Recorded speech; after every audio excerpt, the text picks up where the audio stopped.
Hello, everybody. As you join, I'm going to let people join the room and we'll get started in about 2 minutes or so.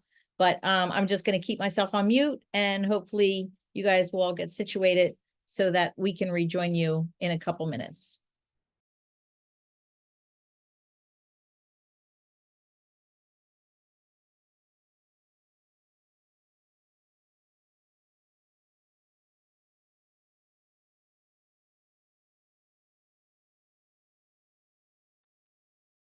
Yes, thank you for taking the lead. Feel free to go into the webinar chat, say hello, tell us where you're calling from, and we'll be able to see who's joining from that end as well. Thanks, Jill, for taking the lead there.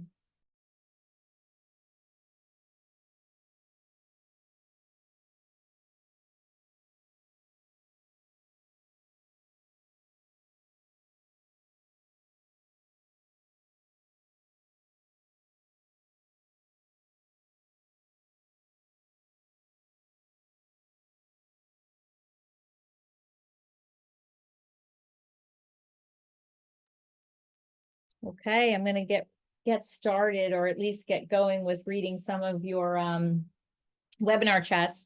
There's so many people on this call that I know, and it's nice to see you all. I'm sure you're in different parts of the world, and some of you are covered with snow, and some of you are sitting with palm trees behind their backs, like I can see in David's camera. You could see, thankfully, we have a blurry background for me because I have so much junk on the back of my bookcase now from all my trips that I have not gotten them all situated to see where they all belong in my office. But I will wait another minute just to have everybody join and then kind of go right into the introduction.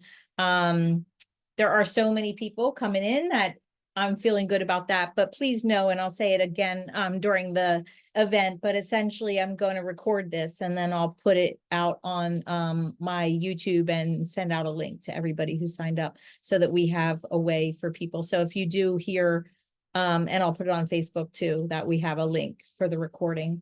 Okay, so it looks like it's about 7:29. I am going to jump right in here. And I apologize up front that I will be looking to the right a lot because I have a larger monitor with the presentation on it, which I'll turn to reference the presentation. My camera is straightforward, so I'm addressing you, but unfortunately I can't see you. So it doesn't really matter for me to look right into the camera. So instead I'm going to look at the content and hopefully deliver that a little bit better for you. So welcome.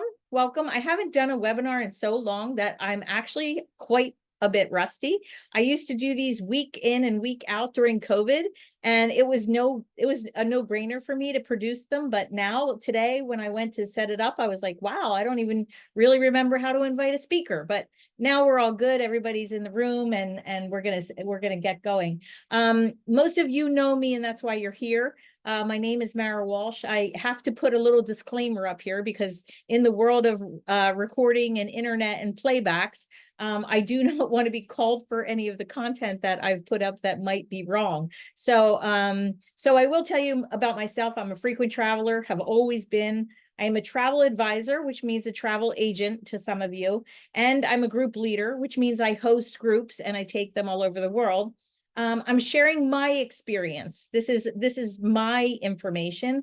Although I believe the information to be true, the information I'm sharing may not be the same information that a tour operator or an airline or a cruise provider might be using as their official information. And again, it's my information is only as good as February the 18th, but you'll get a really good sense of our travel programs. And I want to say that before I even jump in, because sometimes it goes, I am remiss without saying it, but travel is a privilege of the privileged.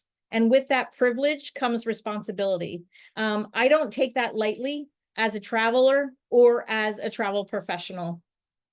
We're here to talk about group travel and the different trips that I offer, but please know that I understand how fortunate I am to take all of you all over the world, and also how fortunate we all are to be able to share experiences and also just be engaged with the world around us. So, let me not be let me not go forward without you realizing that, we talk about travel like it's no big deal. It's a huge deal, and we are very fortunate to be a part of it. So let's jump in. I'm going to outline some specifics and explain some differences between tours and programs so that you can better understand the type of tour that you've signed up for or that you might be interested in. Why I love travel. Travel provides so many benefits. We seem to do all the things that we don't normally do at home, right? We experience new cultures. We try different foods. We talk to strangers, like when we're abroad. In fact, we welcome talking to strangers. We seek out strangers to talk to them. It's the simple experiences like getting into a hotel room and not knowing how to work the air conditioning, not figuring out how the toilet runs, figuring out how a lot of the little things work, elevators, lights, those types of things. That enriches the experience for us, right? It embraces a new culture for us. It expands our mind. We take chances. We go out of our comfort zone. We try something new. We immerse ourselves into different cultures, whether that's, dressing in Japanese kimonos or making kimchi in a foreign country. It allows us to let ourselves go and enjoy the experience. It also creates unity. Our social skills improve dramatically. Our tolerances improve dramatically. The more people that we meet, the more people that we engage with, the better our communication skills and our socialization skills develop. It also reduces stress and anxiety. The more we travel, the more we get used to things that may be stress provoking. Genuine travel, it reduces stress in a way that it might help you with the rat race of school and work and the domestic grind that you have in life when you're home. We suddenly become more engaged with the world around us, right? When we travel, it makes us resilient. Traveling exposes us to solving problems, experiencing new things. It makes us able to problem solve. And that carries over into our lives. And of course, it teaches us compassion and appreciation. Many times, just leaving the country of which we're born and live gives us a very fortunate sense of what we have and a perspective of appreciation for what we take for granted. And hopefully provides us an insight of how much we have to give others. And, I truly believe that we are better for it. And I think that's I think that that's a unified kind of concept of all these people on the phone. We're very like-minded in that way. So that's travel in general. And that's why I believe that I have such an electric passion for it. And I can't seem to let it go. But tonight we're here to talk about specific segments of the travel industry, and that's group travel. Specifically, the tours that I host. I'd love to be able to hear from every one of you tonight with an introduction of yourselves, but that is unrealistic with the amount of people that are on this call. So I've asked a couple people who travel with our group or who have traveled with our group or plan to travel with our group to come on and introduce themselves and share a little bit about their unique perspective of being a part of Girl Travel Tours. I'm going to start with Malin. Malin, welcome. I hope you like your emoji that I chose for you. I know you like animals, so I thought I'd put you right in the midst of them. And if you could just share a little bit about your perspective and how you came to find Girl Travel Tours and what is it doing for you at this point? Okay, so Marah had asked me, and hello everybody. Marah had asked me if I would talk coming from the perspective of traveling as a solo traveler. And I've traveled with Marah now different times. I've got 9 more trips planned with her coming up in this year and the next couple of years. So, and each trip I will be traveling solo. I started traveling solo because I had this desire to see the world, but I didn't have anybody to go with me to see the world. So I knew I was not going to be brave enough to, just take off and go to another country all by myself and discover and, explore. So I kind of reached the point. I thought, well, I would ask everybody I know, oh, you want to go here? You want to go here? And nobody would ever want to or had the means or whatever. So anyway, during COVID, somehow, as with many of you, Marah's virtual tours started showing up on my newsfeed. And it was like, all right, well, it's COVID. I'm not going anywhere. I don't think I'm going to be traveling the world. I might as well do it virtually. So I started taking Marah's virtual tours. And as I went along, I kind of got to know Marah. And so then I started thinking, oh, okay, she seems trustworthy. And, so I thought, I think I could maybe feel comfortable traveling with her. And as soon as, the restrictions were lifted and she was starting with getting away from the virtual tours and doing the actual tours, I signed up. I was like, all right, I'm going to go. I signed up for one. I thought, I'm going to be brave. I'm going to do this. I'll be doing it by myself, but I'm going to be brave and I'm going to do it. So I decided to do it solo rather than sign up with a roommate because I just wasn't sure. I felt like, I'm really being brave just going and doing this. I'm not sure about rooming with somebody that I don't know. So that was why I originally started out doing it solo. So unfortunately, the first trip that I took with Marah, I was there a day and I had an emergency at home and ended up having to, make arrangements to come right back home again the next day. And Marah took control and took over and took care of everything for me. I was on the, next flight out the next morning, and she took care of everything. And being there by myself, being this the first time, I had gone over to Europe and everything, just to have that peace of mind of having her there to guide me and lead me and help me get to be back home again. That made all the difference in the world. And my flight left really, really early that next morning. And I came downstairs, I was getting ready to catch a taxi, which she had arranged for me.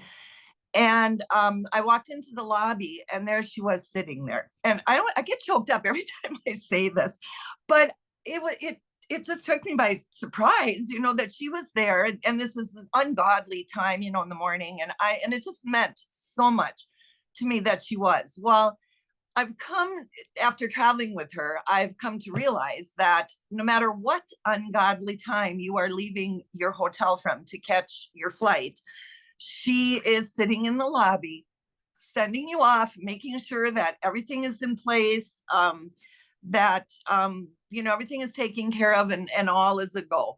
And it's that kind of stuff, traveling with Marah, that really has made all the difference for me. It has given me peace of mind. It has given me comfort. I know that no matter if anything happens or whatever happens, she's there to help you through it. She comes into this too with so much expertise and so much knowledge. And it can just be so much assistance for whatever. And like I said, as traveling as a solo traveler, the peace of mind is priceless for me.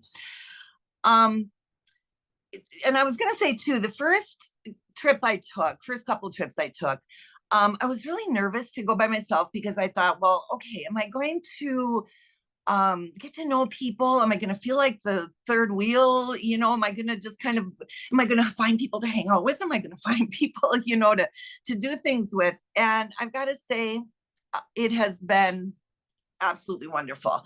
I have never felt, even though I've been traveling, I travel alone. I have never felt by myself. I have always had, I've met many wonderful people. I've got some really what I consider to be really good friends now. And the fun thing is, these people all travel with Marah, so I get to see some of them, each trip that I go on, and some of you I'm seeing a couple times a year, or 2 or 3 times a year. So that came as a surprise to me. As a solo traveler, I did not realize that I was going to be joining such an amazing community, and that I would get to know and be friends with so many people, and just feel so comfortable being a solo traveler. And so I'm that, and then I did want to just point out, I said earlier that that Marah brings so much of her expertise with her, but she doesn't just bring her expertise, she also brings her sense of adventure. And it's almost like she seeks adventure, and it's so contagious. It's like you travel with her one time, and we call them Marah moments. She will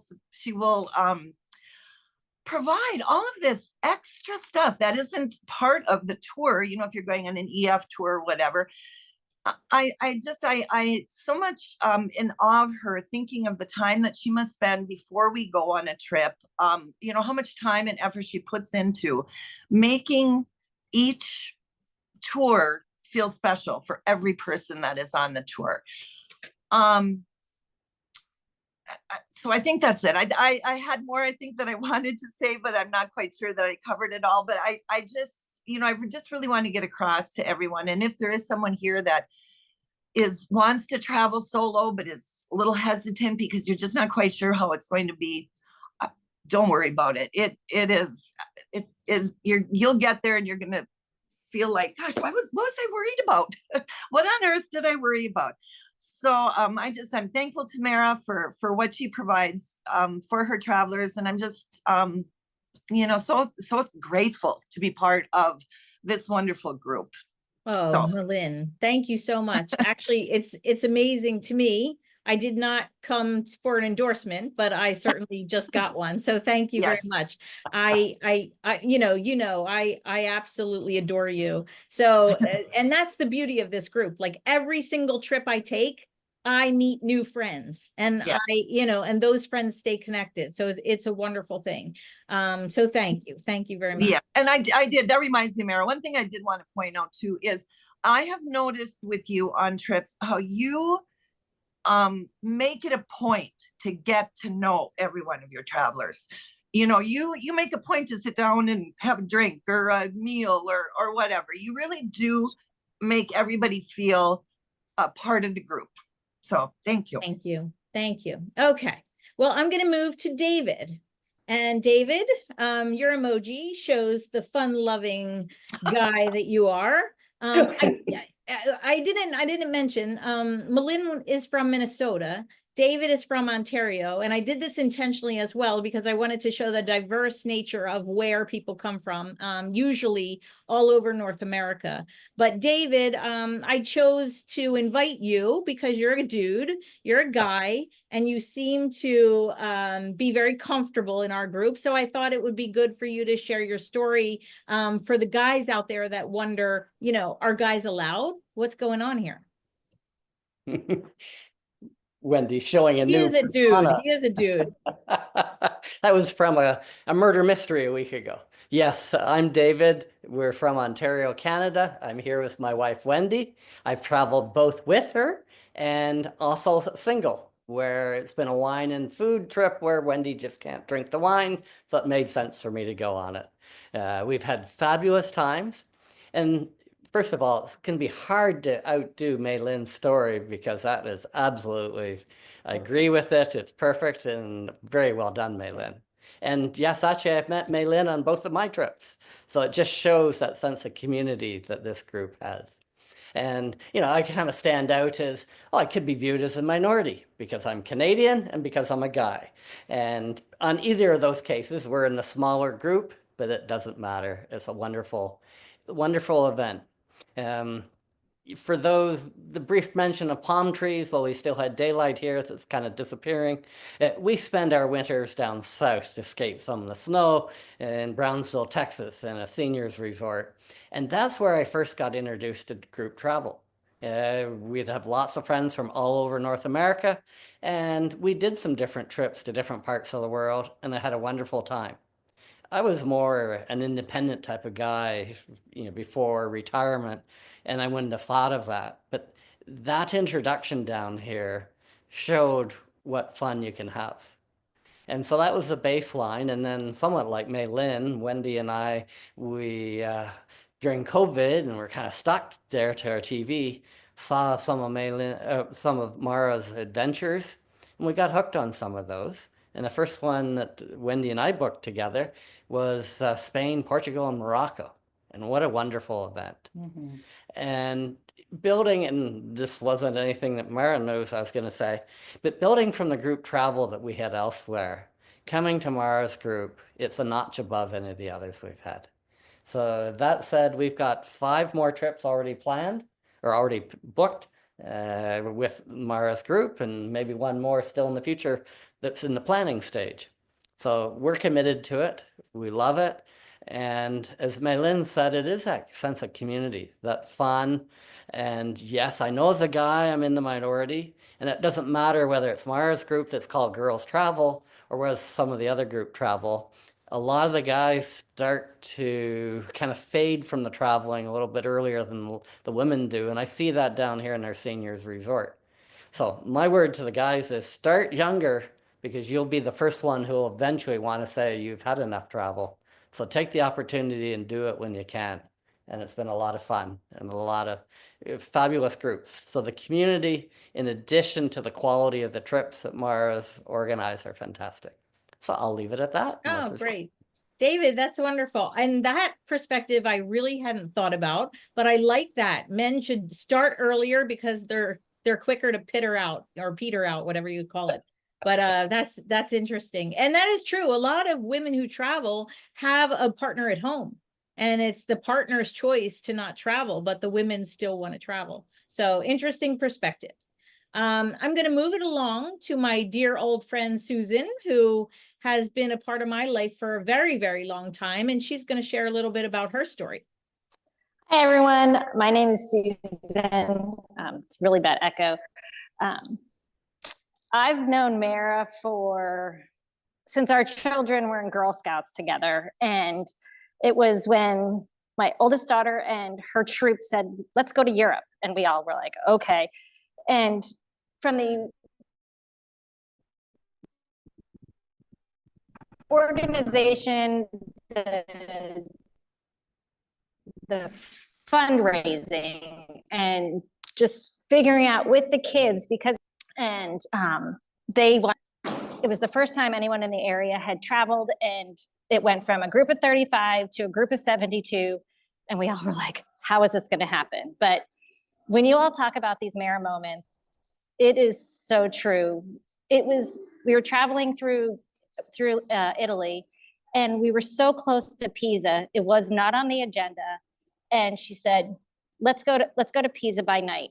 She somehow managed within 24 hours to get a double-decker bus us all to Pisa, have a tour guide at nighttime. It was all lit up. It was just the most amazing thing. We got home at like 2 a.m. and started the next day. But it was those kind of moments that I'll just never forget.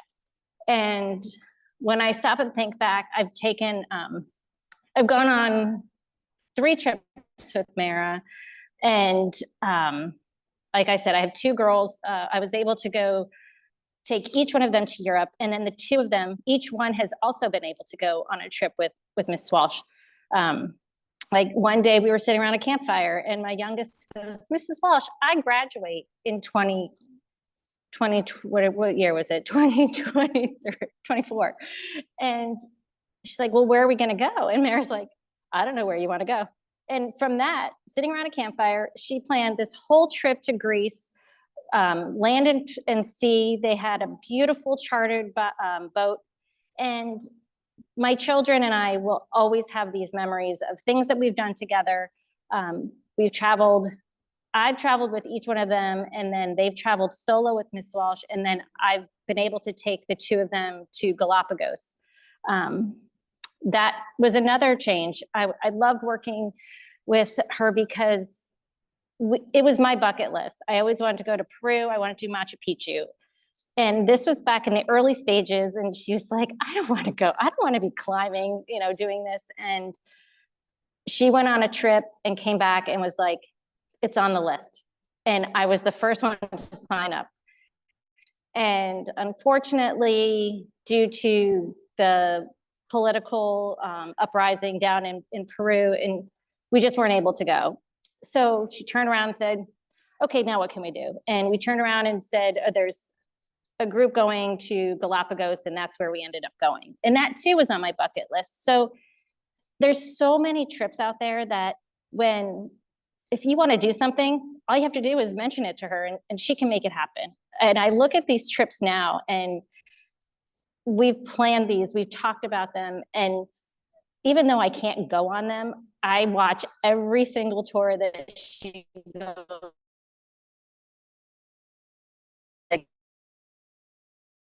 My kids are out of college.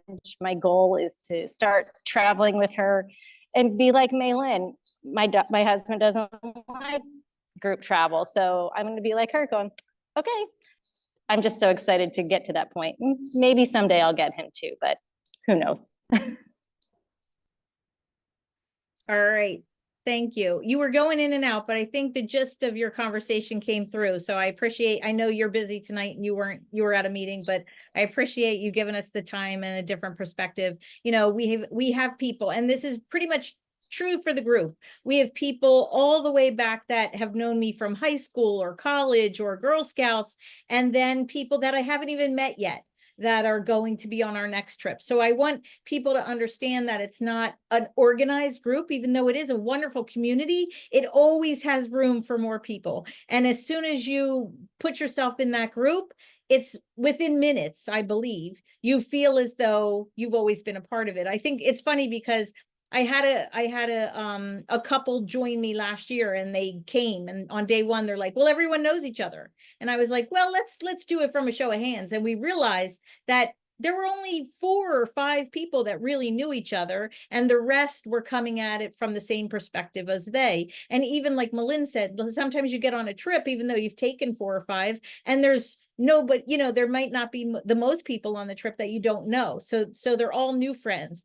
And it's funny, I just was emailing somebody today, and we were getting our Castles and Tulips trip locked down, and she said, oh, I'm so excited. There's some familiar friends and there's some new friends. Like, she was just as excited about the names on the list that she didn't know as the names on the list that she knew. And I think that really is par for the course of what our group tries to do, and the feel or the vibe of the group. And that is something, Malin, you're right, it is something I put a lot of time and attention to, because I do believe that makes a huge difference for people. And I think that when people trust me to go with me, I have an obligation to deliver the experience that they're looking for. Not to mention the fact that I absolutely love it.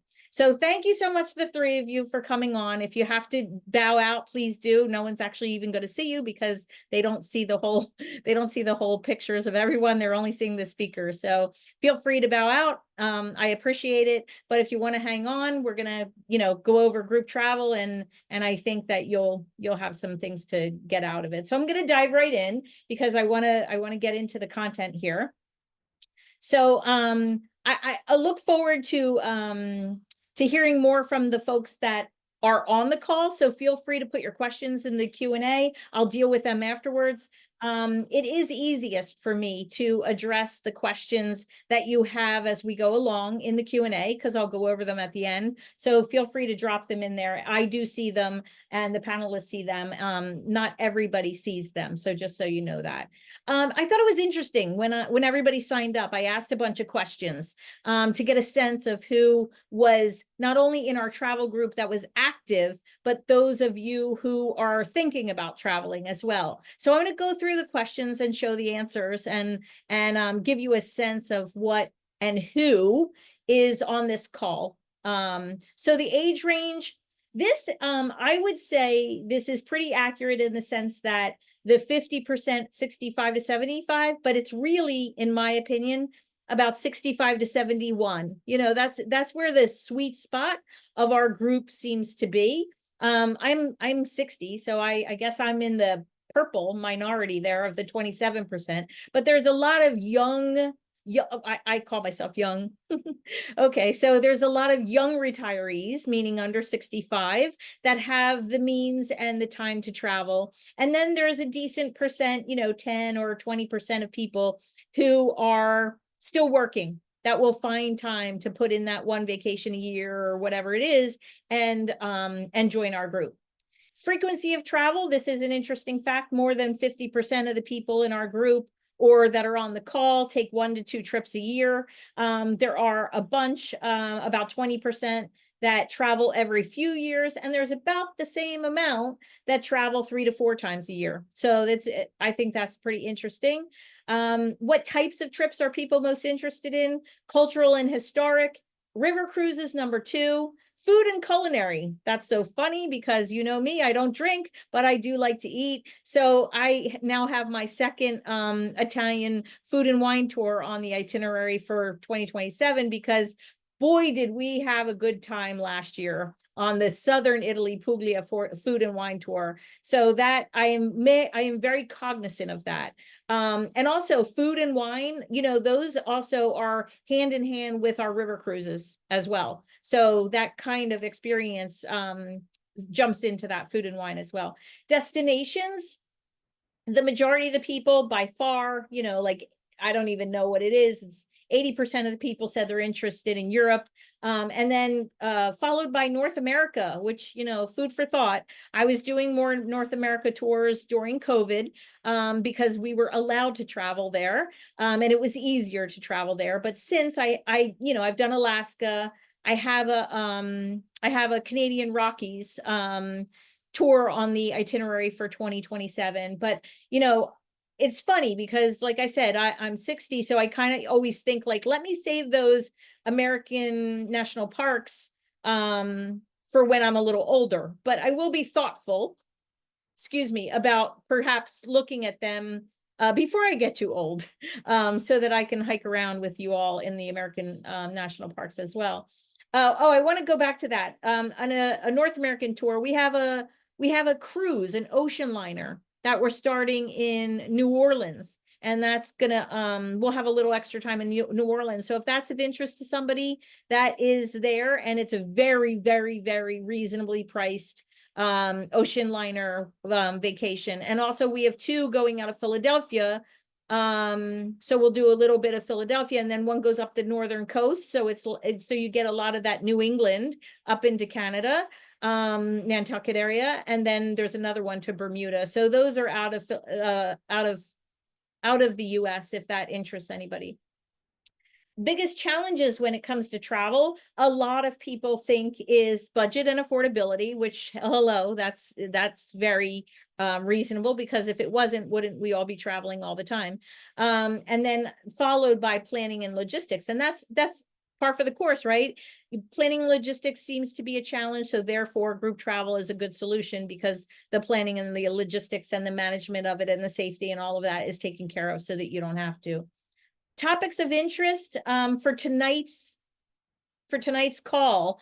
It goes from anywhere from tour details all the way down to roommate pairing, prepping for tour, packing, and all of that. That leads us to the agenda. The agenda is essentially what you guys wanted. You asked for these items. I'm going to go right into them and cover it tonight. So let's jump in and start on our segue into group travel, which is, group travel or independent travel. Which one is right for me, or are they both okay?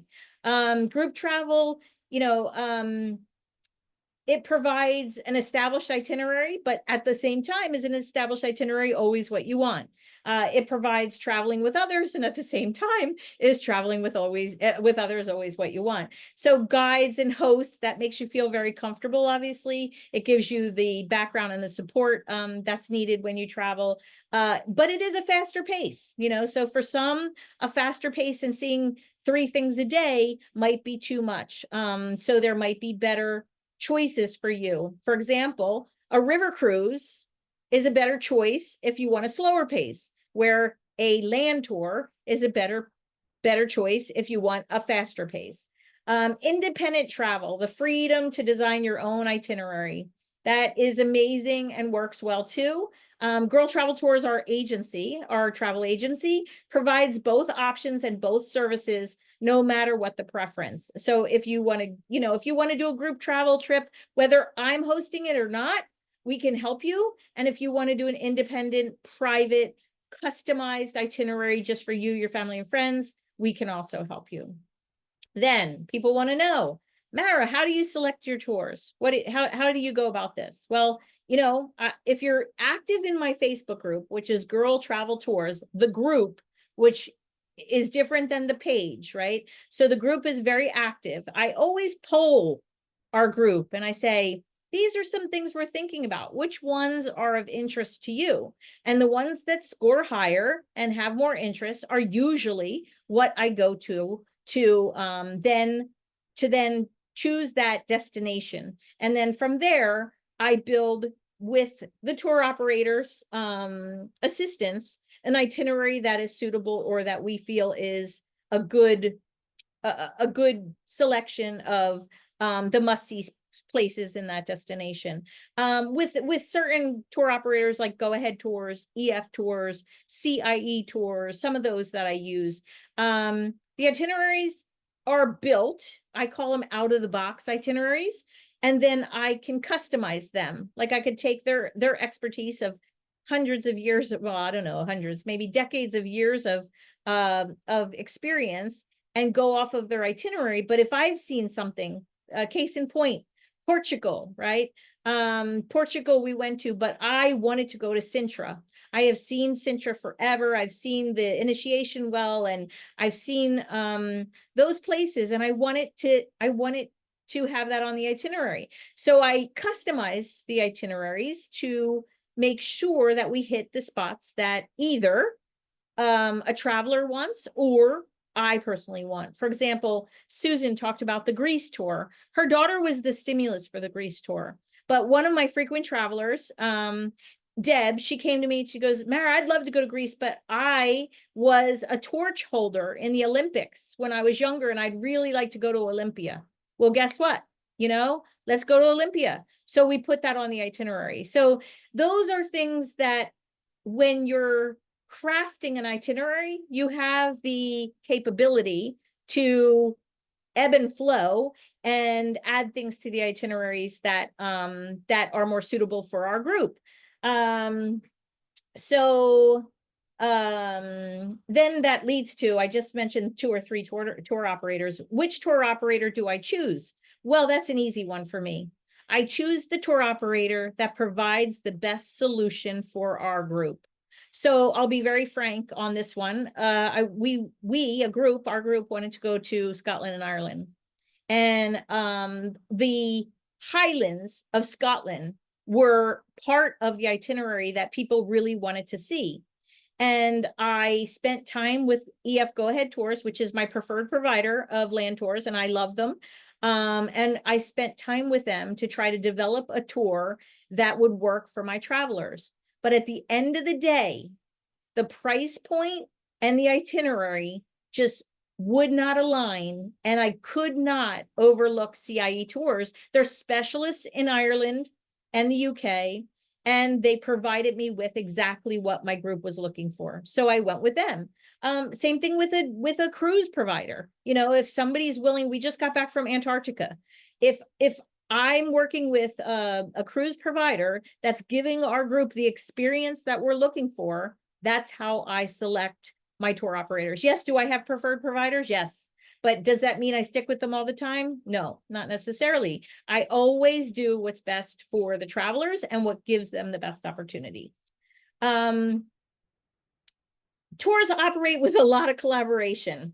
Sometimes one tour operator offers everything and I can just contract with them individually, or I might have to put 3 different tour operators in place to get the overall experience that we're looking for. And that often happens when there's a cruise component, because I'm doing land parts, cruise parts, and then I have to piece them together and make that unified package, but I'm dealing with different vendors. That segues right into group dynamics, right? So one of the best things about group travel is exactly that it's a group. It's a group of people. We as a group of very inclusive, welcoming, and open-minded individuals, we have fun with each other and we enjoy each other's company. Some people come into the group for the first time and they don't even, they're a little apprehensive when they get there, but by the end of the welcome dinner or drink or whatever, they realize that they have a place there. Some people come solo, as Malin said. Some people come with friends from home. I've seen people come in groups of 5 or 6 and join the group. Some people come with a spouse, like David and Wendy. Some people bring their kids, their adult kids. We've had several of those, and that's a wonderful addition to the group. And some, like me, travel alone, but are always with friends. I don't have the good fortune to travel with someone in my family often. My husband does not really like travel, and my daughter is working, so she doesn't have the opportunity to come with us all the time. So I enjoy Girl Travel Tours as my family, and we really do have a wonderful time. Types of tours. We have land tours. They are, when you say land, or when I say land, it usually means bus tours. A lot of time on the buses, getting to know each other, laughing at each other, having fun with each other, sleeping on the bus, and just getting by. But it generally means bus tours. It often includes trains or inner country flights. And it generally always is geared towards sightseeing. It usually includes early mornings, repeat packing, but you get to see so much on a land tour. And the reason I say the early mornings and the repeat packing is because you're moving from town to town to get to see so much. So that generally, in the type of tours that I design and that I work with other tour operators to do, are covering a lot of ground. Sometimes these are sightseeing tours, and sometimes they're sightseeing with like food and wine as a sidebar or some type of theme. It just depends. It just depends on what we're looking at. Expedition adventure tours, these, and I would be remiss if I didn't include these groups of our land tours. They range anywhere from 20 to 40 people, depending on the type of tour. And I'll always tell you what that group size looks like. And as you sign up, it's always on the brochure, and you can always kind of get a sense of how big that group size is going to be. Like, for example, we're going to Costa Rica next week, and we have 21 travelers, a nice group size. I would say that, 21 to 24 is a perfect group size. But sometimes we go larger, and that's all good too. More people to get to know. Expedition and adventure tours, those are usually between 20 and 35 people. These are more active, adventurous, and, they can include a lot of mobility challenges, like getting on and off Zodiac boats, or hiking and trekking, and a lot of outdoor time. Costa Rica, I would say, is one of those. Galapagos, like Susan was saying, was one of those. Iceland was one of those. Antarctica was one of those. So any of those types of tours that are expedition. And then you have adventure tours like Africa, African safaris. They don't necessarily take the same mobility, but they certainly concentrate on nature and outdoors. Then we have river cruising, which river cruising to me is a lot more relaxing. I call it the civilized way to travel. It offers you a glimpse of off the beaten path towns and places throughout the countries. It also gives you and I call it civilized because you get to unpack and you get to put things away in drawers for 7 days. And that is usually not the case when you're on a land tour. So for that reason, I really do, I do believe it's much more civilized. They have optional excursions. You can go on them or not. You can stay on the boat and enjoy your book and read, or you can go out once a day or twice a day. It really is up to you. They're all inclusive. They include the meals, they include alcohol, they also include excursions. So they're very, very nice option for a different kind of exploration. I also find that once you've done major cities in a country, it's always nice to do a river cruise in that same country, because then you get the flavor of those villages and towns and off the beaten path places. So I like that a lot. And those are river cruises are small capacity for cruises. They go up to about 160 people on board. Our groups are usually anywhere from like 20 to 50 of those people. So we have a pretty substantial group to meet up at cocktail hours and to meet up for excursions. So it's a nice way to travel when enjoying fine dining and such.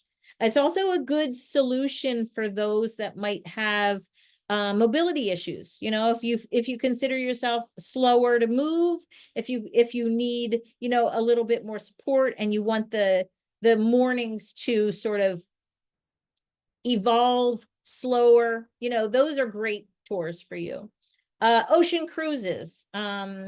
They are much larger scale. They go from anywhere from 1,000 to 4,000. They are usually all inclusive, minus excursions. And they have a ton of excursions that are offered. You can pick whatever excursions you want. And it is usual that you'll see another person from our group on that excursion, or you can pair up with friends from the group and sign up for the same excursions so that you have friends doing that. We generally provide a time to dine together, so that brings the group together. But I'd be remiss without saying that an ocean liner is harder to get our group together all the time. We try to do games together and things like that, but it does give you an opportunity to be with the group, but also to have the independence and the freedom to go off on your own. Booking tours. These are some questions that came from folks that are on this call. Why are tours open so far out? Well, the one thing is that it's essential to get on people's calendars. If I open a tour for the next 4 months, you're all going to say to me, oh no, my year's booked out. I already have plans. But if I open up a tour for 2027, you call me crazy and say that's so far out, but let me put it on my calendar. So there's just a trade-off there. We get the lowest possible prices for the itinerary when we open a tour this far out. We secure availability for our groups this far out. We have better opportunity for the experiences, the hotels, and the overall itinerary when we start planning this far out. So that's really important. And that's by far the number one reason why we look at doing something that far out. How do people know when a tour is opening? Well, one, the website, my website, girltraveltours.com, that has a escorted tours tab, and they're always listed there. Sometimes they're listed there before I even announce them through Facebook. But the next place where I announce the tours is through Facebook, through our Girl Travel Tours group page. And then I send out an email. And the emails, there's 3 mechanisms to try to get to people, right? And those mechanisms usually can fill our land tours pretty quickly. We're very fortunate to have a group of active people who really want to travel. And then there's things like river cruises and ocean liners that don't fill as quickly, so that you don't have to worry as much about saving a spot. But certainly there's always a chance that the spots don't stick around long. Somebody asked, what's the difference between save a spot and booking a tour? Save a spot's offered when I know that we're going to offer a tour, but the tour operator hasn't confirmed the dates yet. So for example, Canadian Rockies. I know I'm offering that tour in September 2027, but the Canadian Rockies do not, the Rocky Mountaineer, they won't do their final pricing until at least May, June. So I offer the save a spot. I say, this is about what it's going to cost. I'm not even sure, but this is historically what it has cost. I'm not going to charge your credit card, but you are on the list. So when we do get the price, I can send it out to you and I say, you've got your opportunity to book this. Do you agree to this price? And if you say yes, you're in. If you say no, it just dissolves and it's fine. No loss, no money loss at that point. So saving a spot does not lose any money. It just puts you on the list to make sure that you have a spot when it's available. So some people say, well, then why do you ask for a credit card when we save a spot? Well, because one, it shows the commitment that you are willing to save that spot. I'm not charging the credit card, but I'm holding it under that credit card. And then when we do have the spot available, I don't need to go back to you, make a phone call, get the credit card. It's already in your profile. I can just say, do you want the spot? I'm going to run the card on file and we're all good. Why book early? With me, that means not like, why am I going so far out, but why book a tour when it's just offered? Because most of the tours offered offer a special early booking. Like, for example, I just offered 4 land tours last week and there was $150 extra booking incentive. So if you signed up before the 13th, you received an extra $150 off. That's an early booking discount. So that's why some people choose to book early. The other obvious reason is to get a spot, because if you don't choose to book early, you have the there's an opportunity, there's not an opportunity, but there's a chance that you won't get a spot at all. So that's another thing. And then for land tours, and I mean like a go-ahead tour or something of that nature, especially go-ahead tours in this nature is what I'm talking about. Their prices always go up. So every few months, their price goes up about $100 or something. So it always is increasing.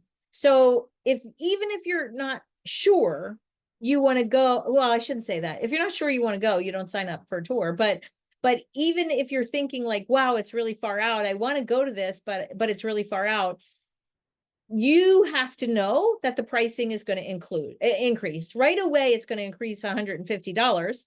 And then right after that, it's going to increase in another 2 months about another $100. So within 6 months, you can guarantee that that tour is going to be at least $300 more than when I offer it originally. So that's something to be mindful of. Booking versus wait list. So we just talked about the fact that these tours fill up early. We talked about solo travelers versus doubles and roommates.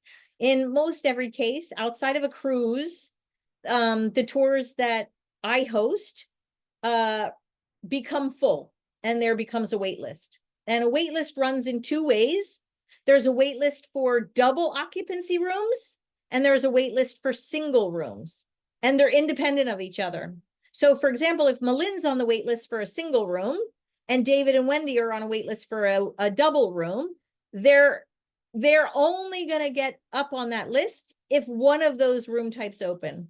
So if a double room cancels, I have to go to David because he's got a double, as opposed to going to Malin, who only has a single. But if a single room cancels, I'm going to Malin. So there's a lot more chances to get in a tour on wait list if you're a double versus a single, because we already discussed, right, that we don't have a lot of single rooms. We only have about, well, sometimes we start with 4, sometimes we are able to get up to 10, but the single rooms are limited. So just that's kind of what happens with a wait list.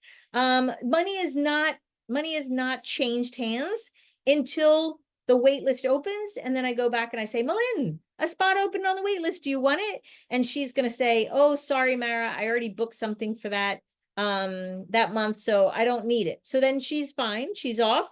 No money again. She does not lose any money. And then we go to the next person. So, so it's hard to follow sometimes because of the differences in the tours, but there's also tour additions. And these are things that are extending your tour. So that could be a before and after. So say, for example, David is booked for the Italian wine tour, food and wine tour, but he wants to come 4 days early because we're starting in Naples and he has family there. So I can help David book that pre-tour extension and make sure that everything is put in place so that he gets what he wants pre-tour, and then he joins us with the tour. So you can always extend your tour on the beginning or the end. Obviously, I can always help you do that. This allows you to have some additional time in some cities that you might be interested in, visit family, or do something else that interests you in that area.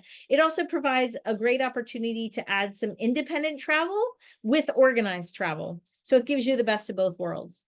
My agency can work with you to ensure that all the components go seamlessly and that the overall package flows from one to the other. Excursions. This term is used to define the optional day trips or outings that complement a tour, and they're usually offered at a price. They are, a tour operator offers them or a cruise line offers them. And I keep going back to Go Ahead because a lot of you are on my Go Ahead tours, and I think it's important for you to know. I always say, add all the excursions when you sign up, because like a Go Ahead tour price, the excursion prices can increase as well. But if you sign up 2 years out or 3 years out for a tour and you sign up for the excursion, you can always drop it when we get closer. And I'll always say to you on our pre-departure meeting, I'll always say, these are the excursions you signed up for. If you want to drop them, you got to drop them now. You'll get, you will not have to pay for them. But if you were to try to add them later, one, the price might increase, probably will. And two, the availability might not be there. So I always say, add the excursions early on, and then we'll look at dropping them later. Some excursions from a cruise line, from a river cruise line, specifically, I'll talk about AMA Waterways. We're getting ready for our Castles and Tulips tour, which is about 60 days out. Is it 60? Yeah, 60 days out. They just opened up their excursions. Now, luckily with AMA Waterways, all their excursions are free. But I'll always let you know, excursions are open, go and pick your excursions so that you have them. And I say the same thing with AMA Waterways. Pick them all, get them all on your calendar. There's no charge for them. You can always change what you want on the boat, or when you get closer to the boat, or when you talk to your friends and find out what they want, but at least you're signed up for things. So if availability goes, you're there, especially biking. Biking on AMA Waterways, they allow you to sign up for 2 biking excursions, and the biking goes fast because they don't have enough bikes for everybody on board. So you always want to sign up for those ahead of time. And then for like Norwegian cruise lines or other cruise lines that we might use, their excursions are also for a price. You can sign up with the cruise line, and you can cancel like up to 48 hours or 72 hours ahead of time and get the money back. So there's no risk. So I always say the same thing. Sign up for as many as you want, reevaluate before the cancellation date. Deviations. Oh, deviation, that's a very strange word, I know, but it's a very overused word in our industry.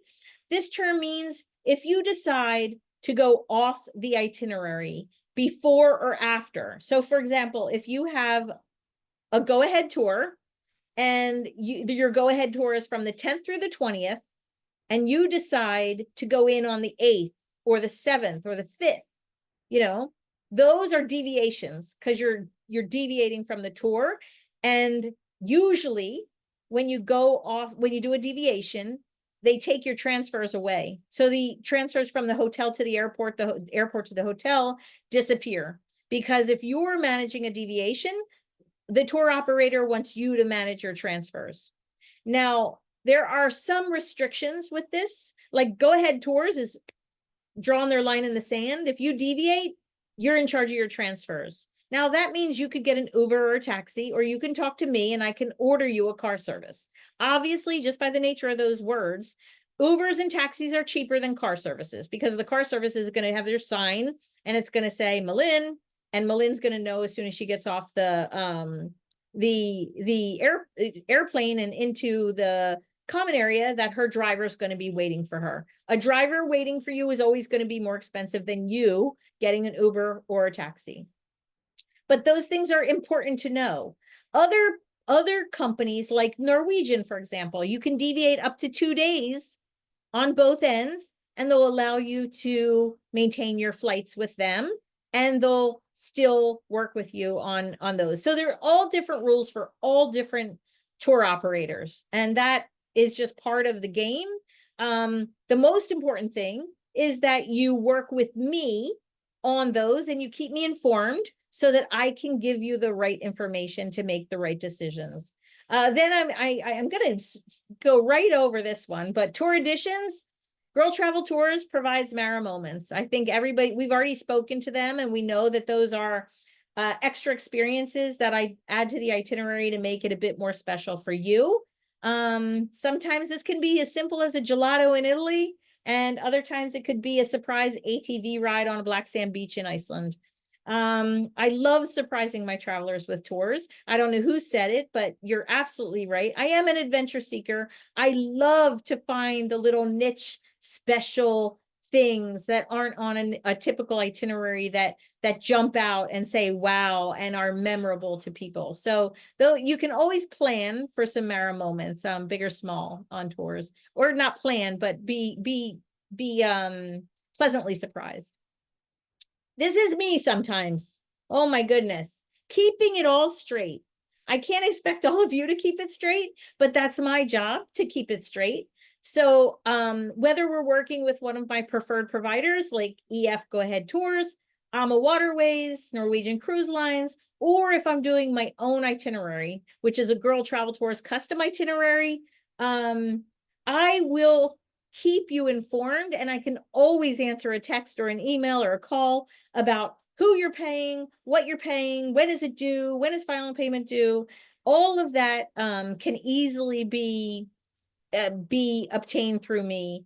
In general, the two tour operators, or it's actually one tour operator, but the two tour operators that collect their own money is EF for Students, EF Student Tours. I have 2 of them this summer, Europe and Peru, or the EF Go Ahead Tours, which I have plenty each year of those. EF in general, it's the parent company. They take the money directly, and usually you can pay through an app or the website. So it does make it quite easy. But they take the money directly, and mostly every other tour operator I deal with, cruise line, we collect the money on your behalf and put the payments in. Changes or cancellations, always, I can't say this enough, always come to me first. Do not go to the tour operator. If you go directly to the tour operator, they're going to take your cancellation fine. They're going to charge you for it, meaning they're going to keep your deposit. You're going to get no money back. If you come to me, I can go out and find a replacement for you, and then you get your money back because I have now replaced you. There's all these little deals that can be done on your behalf to get some of your money back. And specifically with EF Go Ahead Tours, if I can find a replacement for you, you get all of your deposit back.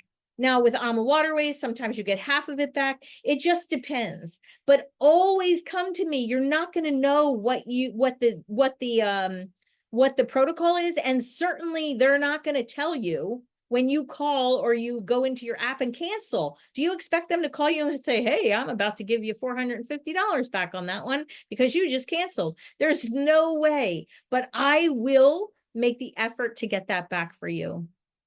That, I don't know if I put this anywhere, and I might have put it a couple slides back, but I'm going to mention it now just because it's something to mention. The different deposits for different tours, and I should have probably mentioned this when we were talking about booking, they're different for every tour. If it's an adventure tour from EF Go Ahead, it might be a $450 deposit. If it's a regular European tour, it might be a $300 deposit. If it's a river cruise, it might be a $400 deposit. If it's a river cruise and you have a voucher, it might be a $200 deposit. So there's all these different nuances that I can certainly share with you as we go along.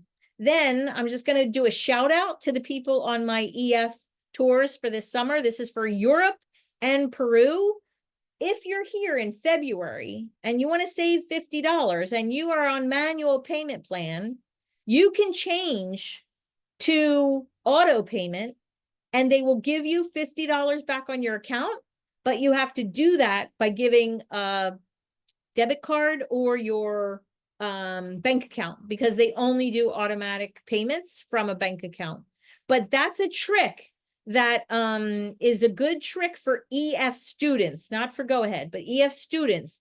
Allows you to swap and go from manual to automatic, and it saves you $50. So not a lot of you have a huge balance left, but if you do and you're on manual payment, you might want to think about that. So contact me afterwards if that's the case, or email me and I'll help you get there.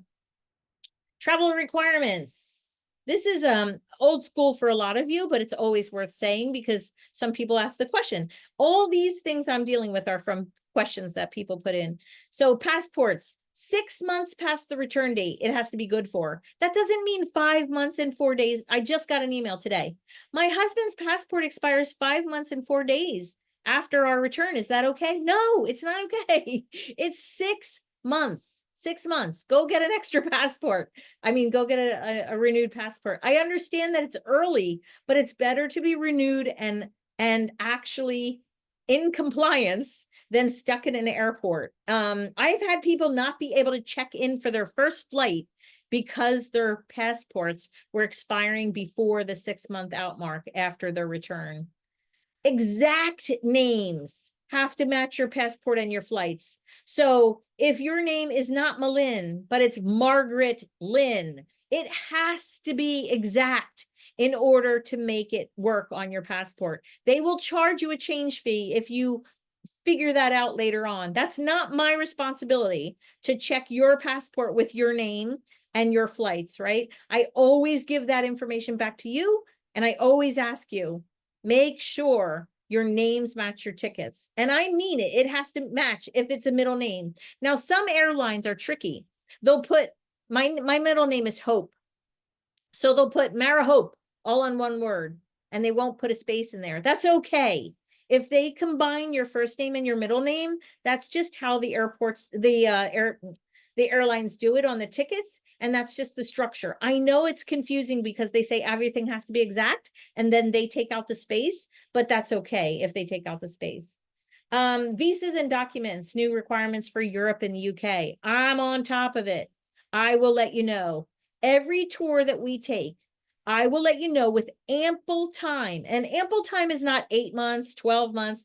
Ample time is like at our departure meeting, our pre-departure meeting, which is usually 2 months out, what you need to do. So for example, my folks that are going to Europe, we need this UK document. You can do it online. I'll send you the link.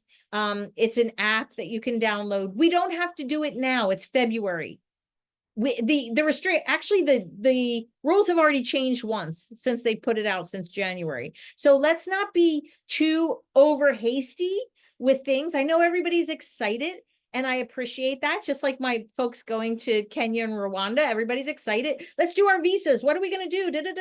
We're going to get there. We'll do it together, and we'll do it mindfully and thoughtfully, and we'll be on the right site so we don't get scammed and give money to people that have made other sites that we click on through Google, and then we get ourselves into trouble. So just be mindful. I'm on it. I will warn you. I will let you know how to do it. I will give you the proper links to do the things you need to do for your trips.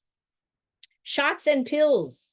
In developing nations, there will be choices that can be made, you know, like for example, Kenya, Rwanda, you have the choice to do a yellow fever vaccine. It's a choice. And I say that as a choice because if you're 60 and older you can get an exemption from your doctor. You don't need to do the yellow fever vaccine. But those of you who are hasty, and I'm not criticizing, I'm just making a point. You may have already made an appointment for an international travel medical doctor. You may have already paid $179 to go there. And then they've already taken another $400 to do a yellow fever vaccine. When now you've paid $600 to do something that you don't necessarily have to do. So please wait for us to get together and talk about it, or email me and ask for my consultation on it, rather than just trudging ahead because you read something on the internet or you saw something on TikTok or whatever it is. Consult me. They call us travel advisors for a reason, right? So we have advice to give. Use our advice, use our expertise, and try to be mindful that it's there for you. I am a resource for you, so please use it. Oh, so here's my tips. I try to put a little bit of tip on every slide if I can. So my passport tip is, if you have a last minute problem. I went to my kitchen drawer and my passport wasn't in there, and I don't know where it is, and I should have looked when you told me, but I never did. And now I'm, 2 weeks before travel and I don't have it. Well, most every city has a government passport office, and you can book an appointment within 14 days of travel and get in to get a passport on the spot. I've done it myself because I ran out of pages. So I've done that process. I know how it works. I've referred people to do it. And let me tell you, when you're into 3 or 4 or 5 days out, you might be driving 6 hours to a different city to get it. But it is possible. So that's a last minute effort that I don't want people to have to do, but it exists there. The other tip is what I said, but I'll reiterate it. We need to make sure we use the proper links and the proper mobile apps to get our visas and our travel documents. There are so many scammers online that take advantage of people who are just clicking through and they don't know where they're going, and they end up giving money and then not getting the right documents. So please be mindful of that. The other tip I gave was that if you're over 60, you don't need to get a lot of especially the yellow fever. That's the one that costs a lot. The medical professionals say that it can cause more harm than good after the age of 60. So I really suggest everybody ask their physician before they just jump into getting that shot. Rooming. I think we touched on this, but I'm going to dive in. Double versus twin. So you could be a double, meaning I'm in the same bed and I'm a double. Like I'll say David and Wendy might ask for one bed, where Susan and her daughter Gigi might ask for 2 beds. That's a twin. So they call them doubles, they call them twins, but there's still 2 people in a room. And then there's singles. And singles have the opportunity to sign up as a single or to be matched with a roommate. And if you're matched with a roommate, I always give you the opportunity to reach out to that roommate, see if there's a connection, see if you're okay, and then come back to me and say yay or nay. Some people do that to save money because there's no single supplement, obviously, if you're signing up with a roommate. And some others do it to get on the list because we talked about the list and how it runs with the wait list. And it's just really tough for singles in general. I'm going to kind of go over this single thing. In general, I'm usually allotted 4 singles for a land tour. One of those singles is me, and then 3 singles are gobbled up in a minute's heartbeat, right? On a river cruise, it might be 6 singles that they allot, and same thing, they go very quickly. But in all cases, I can request additional singles, which I do. And I usually get them, but it takes a long time. So people have to be patient if they are on the wait list for those singles. Singles generally are required to pay a single supplement. This can be anywhere from 10% to 100% more of their tour price, depending on the trip. For example, I have an AMA Waterways Seine River Cruise through France in 2026, and there were 2 singles on board with no supplement. They're very small rooms, but they leave them that way to accommodate singles and give a no supplement single. So that is awesome. And 2 people got those, and that's great. Usually Waterways charges an additional 25% for singles, where another cruise line like Viking charges 100% more. So it's double for a single versus a double. Most land tours, their supplements go in the range of 15 to 20%, in addition to the cost of the price. And again, it does vary depending on the destination and the land operator. There's some companies that waive single supplements. Most of the companies I deal with do not do that, but buyer beware. If they're waiving a single supplement, a lot of times it's built into the cost. So it might sound like there's no single supplement, but it just means that the tour price was more to begin with. If you're interested in traveling on a different group trip or independently, reach out to me. I know of other companies that have those small allotments of singles on their trips, and I would be happy to work with you to connect with one of those trips. It wouldn't be hosted by me, but certainly it would perhaps give you the opportunity that you're looking for and to get a lower single supplement. Norwegian Cruise Line, I do work with them on the ocean line cruises that we're doing. And some of those, some of their cabins will be single cabins. But in general, the group pricing that I'm getting is better than what the single room costs. So we could do a little comparison on that to see which one works for you best. And then there are some tour operators that offer like single departures, like everybody on the departure is a solo traveler and they all have their own rooms, or they're single travelers within a group. Mobility on tour. Like I said, we have early mornings and we have a lot of walking. We have some physically challenging tours. The tours do give you an idea of how challenging they are before you sign up. And I really, really, really believe that you should be true to yourself and only go on the tours that you really believe are going to be in your area of mobility. It's not good for you and it's not good for the group to have somebody who just can't keep up and can't handle it. We always get people who get hurt or something happens where they lag because of that. That is not what I'm talking about here. I'm very compassionate with those people and we all help each other if that were to happen. But certainly you do not want to come on, an Icelandic hiking trip if you don't like to walk up the stairs in your house, right? Like you just have to be mindful. And you have to understand, is a land tour better for me? Is a river cruise better for me? Or is an ocean liner better for me? Choose the best type of tour experience that works for you and that's going to give you the best experience out of it. Okay, let's go on tour. We're going to prepare for tour now. What do I do to prepare for tour? We always have a pre-departure Zoom call, usually around 2 months before.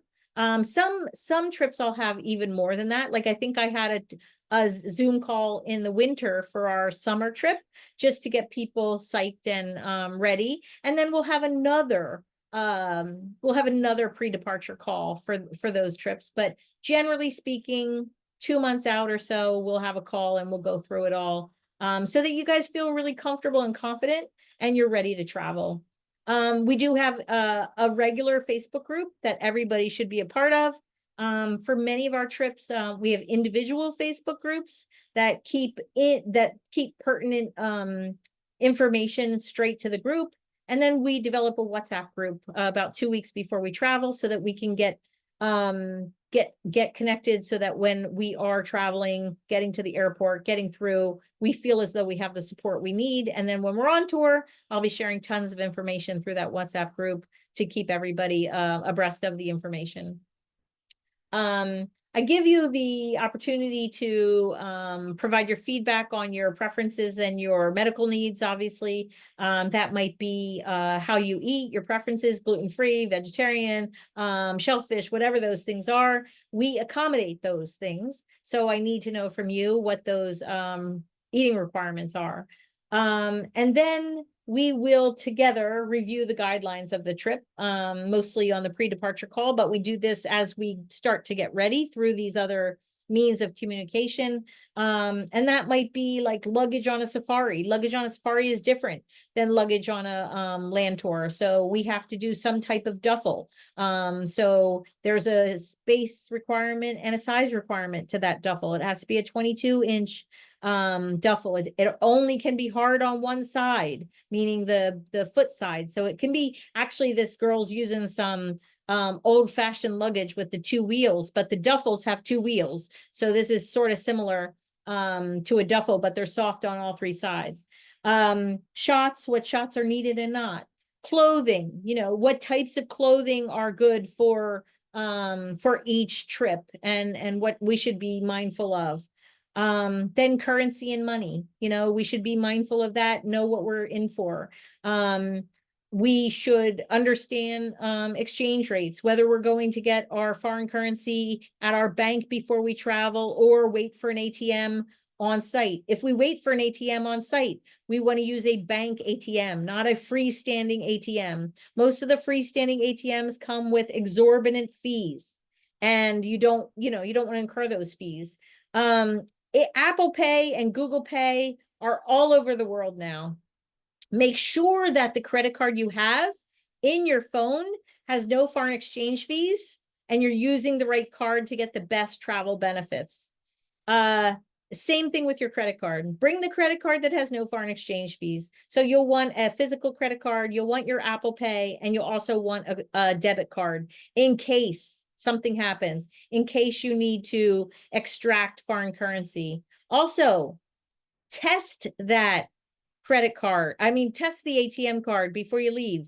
Go to the ATM, make sure your PIN works, make sure that you remember how to use it, and just be mindful of that. If you're using American currency in a developing nation, it is imperative that it doesn't have tears, that it doesn't have ink stains, that it has the big heads, not the little heads for the 10s and the 20s and the 50s. Be mindful of that. Budget planning. People talked about the budget. I know travel's expensive.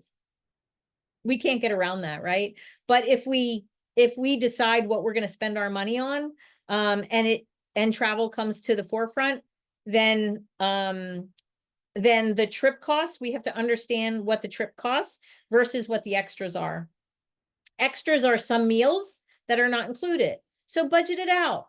Figure out how many days of the trip you don't have dinners and you don't have lunches, and what you're about to spend on those. Figure out what that budget means to you. Extra activities. Are you going to opt into any optional excursions that weren't built into the tour price? Transportation like Ubers and taxis. What are they going to cost you on top of what you've already spent?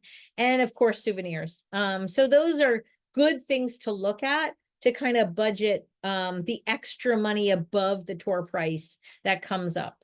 Gratuities are another big one. Gratuities are a part of the travel industry, and we have to be mindful to reward the people in this service industry. Flights.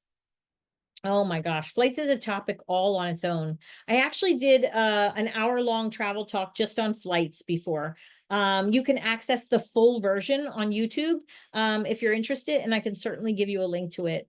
The abridged version of this is that flights can be added to your tour package, or you can book your own flights. Like I said, if you add them from the beginning, they're the cheapest they're ever going to be. And if you want to take them off later, then by all means, that works too. I can help you decide whether you should book your own flights or not. At around 11 months out, we start to look at those flights and see what the airlines are offering directly, and see if it's more cost effective and just makes more sense for you to book your own. Usually it makes more sense on an EF Go Ahead tour if you're traveling outside of economy, and if you have an interesting gateway that they don't normally come in contact with, because those things usually tend to make the prices higher for them. But for example, AMA Waterways, I could present them, and I'm doing it right now for my Christmas markets. I can present them with exact flights that I want for travelers, and they'll come back with very reasonable prices that we say yes to automatically, and it works very well. So it just depends on the tour operator and what's going on. It also depends on where you live. So it depends on a lot of things. So it takes a little bit of thoughtfulness, I think, at about 11 months before tour, 10 months, 8 months, anywhere in that realm, to really assess whether it's more cost effective for you to buy your own flights versus the tour operator. And of course, the tour operator takes the price off if you choose to go your own way, and it's perfectly fine. You may be in a position, if you go your own way, that you have to organize your own transfers, but lucky me, I can book that transfer for you. And or you could take an Uber or a taxi. Let's see. And then there are some tour operators like EF Tours for our summer tour. And also Norwegian, where they use the what you get, but you don't get upset model, where they book their tours, their travelers, and they give you a itinerary and you take it. And that's all. You don't get a chance to say, no, I don't want that, or I want to change it. It's you get what you get. Now in Norwegian, they do have a concierge option, which you could opt out of their flights, but their flights are so inexpensive in their packages, it's hard to say no to them. So for example, all you people who are signed up for our New Orleans cruise and opted to get the flights in with the Norwegian, it's you get what you get and you don't get upset. I actually got upset on my last one from my Alaska cruise. It was 122 of us, and I think I had about 8 travelers coming from the same region as me. And for some reason, my flight pattern was different from theirs. I got an extra stop and they all didn't. So that's it. And I couldn't say anything. I couldn't change it. I couldn't do anything. They will always book you on the same flight as the person in your cabin, but they don't guarantee that you'll be on the same flight as others from your region. So if I was traveling with my daughter, say, and on another flight, I had my 2 cousins are not guaranteed to go on the same flight as my daughter and me. Just the person in the cabin is guaranteed on the same flight. So I'm trying to throw in tips and pieces of information that might be pertinent to some of you on the phone, and hopefully I'm hitting those things. Oh, somebody asked, well, what about tips and tricks about booking your own flights? Here's what I do, or here's what I would do if I were you. Use apps like Google Flights to first see where the best flight path is and the best airline. Then book directly with the airline. Do not book with a third party. Don't book on Expedia. Don't book on Google Flights. Don't book on those third parties, because you don't own any contact with the ticket, and you've probably booked into a very simplified economy fare that has no seat assignments, no luggage, and you didn't know that you were booking on those basic economy fares, because that's what is typically offered. And then use these apps, Google Flights, Hopper, Skyscanner. They can track flights for you. You can put in your flights and they will track it and say, oh, the price is rising, or this price looks good, you better buy it. They will track those things for you, and they will give you fair warning.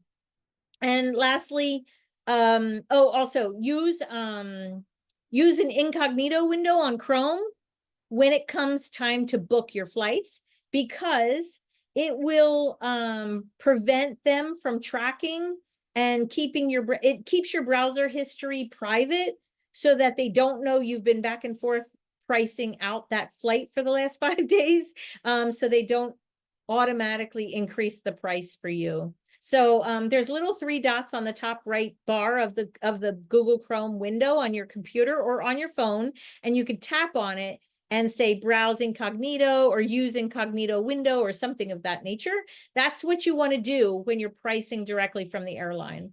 And then lastly, this is a game that I'm not very good at, but play the rewards game. You know, there's points and miles with every airline.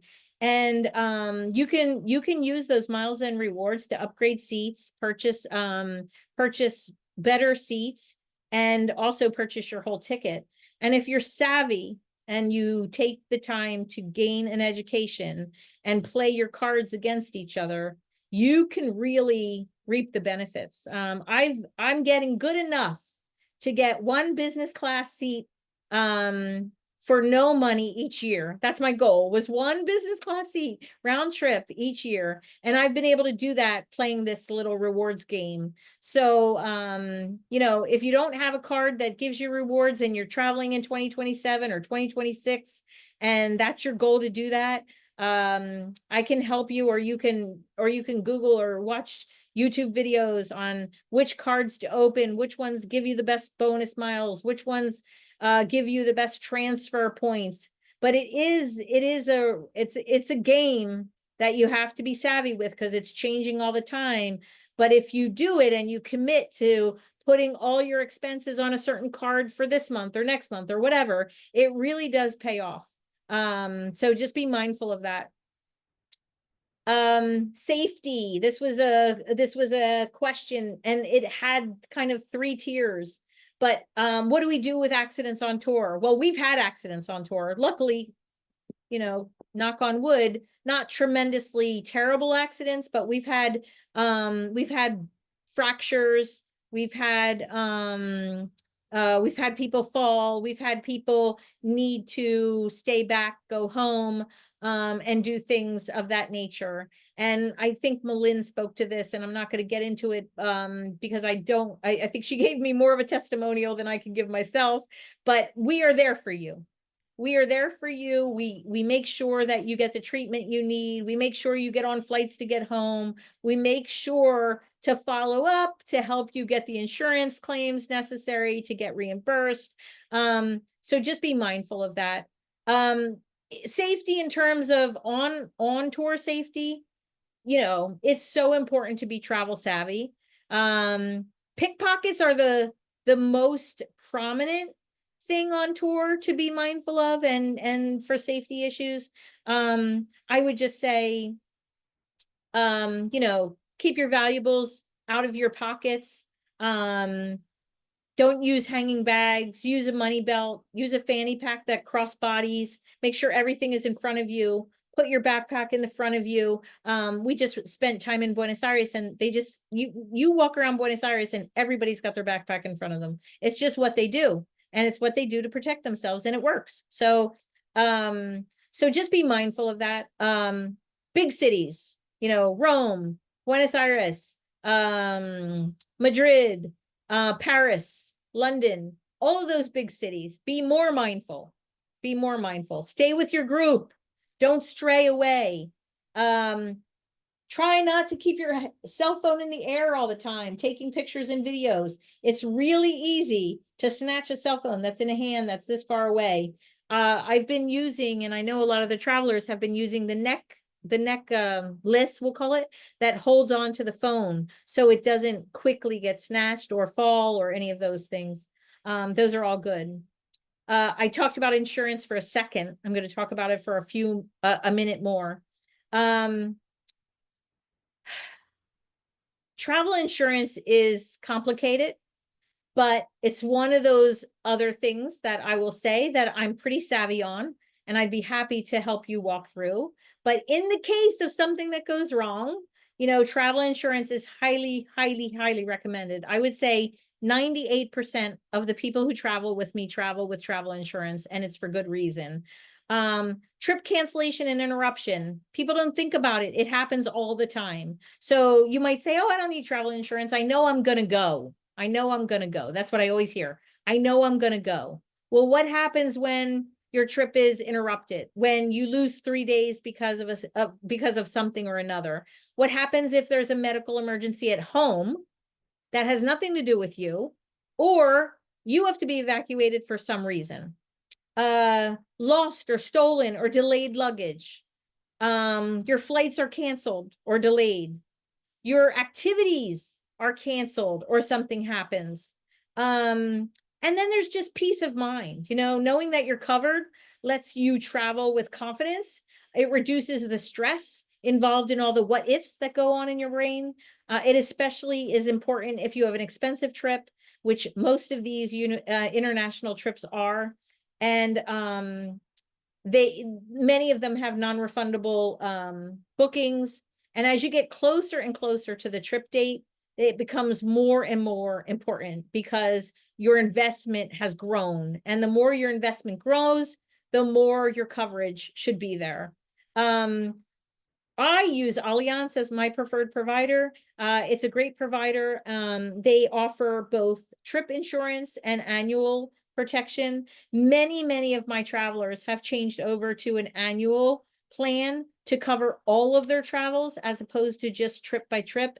Generally speaking, if you have more than one big international trip a year, annual insurance is much more cost effective than just doing one trip insurance coverage and then another trip insurance coverage. So if you're in that position, please, reach out to me and we can talk about it. Some credit cards, I understand, offer limited coverage, but really, you have got to read the fine print because most comprehensive travel insurance offer a much better safety net for you than your credit card does. So I just want you to be mindful of that. I've seen that happen on claims. We've had people travel and say, oh, I'm good with my credit card. Well, it's not as good as one would think. So just be mindful of that. Packing. Everybody says, how does Marah pack? What do you do? Do you make everybody use carry-ons? What's going on? No, I don't make everybody use a carry-on. I believe in packing light. That does not mean that I make you use a carry-on, but I encourage everyone to pack light. I always say aim for a carry-on because then you're not checking luggage, and checked luggage has the opportunity to get lost. Also, you're managing that luggage on tour. You're managing that luggage all the time, and you have to have luggage that's light enough or small enough for you to be able to manage it. So just don't overpack. That's the most important thing. Bring comfortable clothes. This is not a fashion statement. Bring comfortable shoes. You're walking a lot. You can rewear your clothes. I guarantee you can do that. And then obviously bring items that make your travel easier. Here's some tips. Lightweight, durable clothes, athletic wear is great. Things that rewear like merino wool, athletic wear. Use packing cubes to keep yourself organized, especially on trips where you have to repack often. Plan a capsule wardrobe, as they call it, like stay to neutral colors or mix and match colors. Like it might be like blacks and grays this trip, and blacks and grays are complemented with a couple, pinks or whatever you want. Or it might be blues and browns. Like just be mindful of what you're putting in your luggage and make sure you can mix and match, and it goes with other things. Layering is key. Try not to bring the bulky clothes. Jeans, sweaters, those are all very bulky. But if you did leggings and you did, a short sleeve athletic top, a long sleeve athletic top, and maybe a merino wool top, you could be fine in Iceland instead of a big Icelandic sweater. Minimize your shoes. They say the 3-pair rule, but I don't always bring 3 pairs. I wear a pair. So if I wear a pair of sneakers, I bring a pair of sandals or trekking shoes or something like that, and then maybe a pair of flip-flops on a warm weather trip. And then on a different trip, I might throw in a pair of flats or boots, depending on what that is. So just think about, be mindful of what you're packing. Don't overpack. I'm going to mention a couple other things. Laundry. Some people use Ziploc bags to do their laundry in. Some people use a little bit of shampoo from the hotel and do a little laundry in the sink. I personally rarely do laundry on tour And I always pack in a carry-on. I wouldn't say always, but 99% of the time pack in a carry-on. So I believe in re-wearing clothes. I don't believe I'm a big sweater, so I'm not a big stinker. But I do, I rewear clothes. I do usually concentrate on obviously bringing enough undergarments, but then I go very slim on the other clothes. Your tech and travel essentials, obviously you need a universal adapter. I can offer you one that everybody seems to use on our trip. That's one component. You just push out the plugs that you need. Obviously, you need a folder on your phone for important documents, passports, visas, travel, insurance, and itineraries. Throw a copy of that itinerary in the back of your backpack. Also, send a copy of those documents to somebody at home so that they have them in case there is a problem and we need to get them. Air tags, tracking devices are great. They really help in the modern day to make sure you know where your bags are at all times. Keep valuables at home. Keep costume jewelry in your purse. That's the ideal thing. If you want to wear earrings, take a couple pair of costume jewelry earrings. Leave your good jewelry at home. The general rule is if you're going to take it off, leave it at home. If you're ever going to take it off, meaning if you wash your hands and take it off, leave it at home. If you have anything around your neck, make it cheap. Do not make it expensive because necks are easy to get things off of. And if you're flaunting a lot of good jewelry, it's going to draw attention to you. Be mindful of TSA pre-check, global entry. Those are all things that can help your travel experience. I'm not saying that you need them. I'm just saying that they can help your travel experience. If you don't use global entry, download the mobile passports app. It's an MPC app on your phone, and it'll allow you to get through customs or passport control a little bit easier than those that are in the long lines. Be organized when you travel. In airports, simplify yourself so that you can keep calm and you know where everything is and all your important documents are in place. Your cell phone, your passport, your money, they should not be all over your luggage. They shouldn't be thrown into your backpack because inevitably your backpack is going to be the one that is taken off the conveyor belt. They're going to ask you to empty it. Your stuff ends up all over the place. And you now are flailing and your anxiety is up to the roof and you're trying to figure it out. And inevitably your cell phone is left behind. We get to the gate and somebody says, Marah, I think I left my cell phone at the TSA. What do we do? So just put it in a jacket, put it in a pair of pants, put it in your, I actually use this travel vest. I think everybody knows I work with the travel vest because everything is in my travel vest. I take it off in one piece, fold it, put it into the TSA security, and it's always waiting for me on the other side. I never have to take anything out of my pockets. I never have to take anything out because I always take the vest off, put it in the tray, and put it back on. So figure out what works for you, but make sure you have a system that is going to protect your valuables, keep them in a place that's suitable, and be mindful of a simplistic way of travel. Luggage.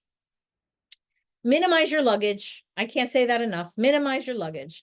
If you aren't minimizing your luggage, or even if you are, think about how you're going to travel with these items. Use luggage that works for you. Suitcases should have wheels on every corner. You should not be using your suitcase from 1992 that you're carrying and dragging behind you. Backpacks or tote bags should fit over the suitcase handle well, right? So that you are essentially hands-free and you can navigate the airports at ease. I didn't say in here, but I'll just go back to one tip is compression socks. Compression socks are huge for international travel. They can save your entire trip from swollen ankles and legs. You think you're fine on the flight, but then 2 or 3 days later, someone will say to me, why are my legs so swollen? Well, let's think back. Did you wear the compression socks? It really does help. All of these things make us ready to go. Now we should be ready to go. And I'm hoping that this education makes you feel a little bit more comfortable with travel.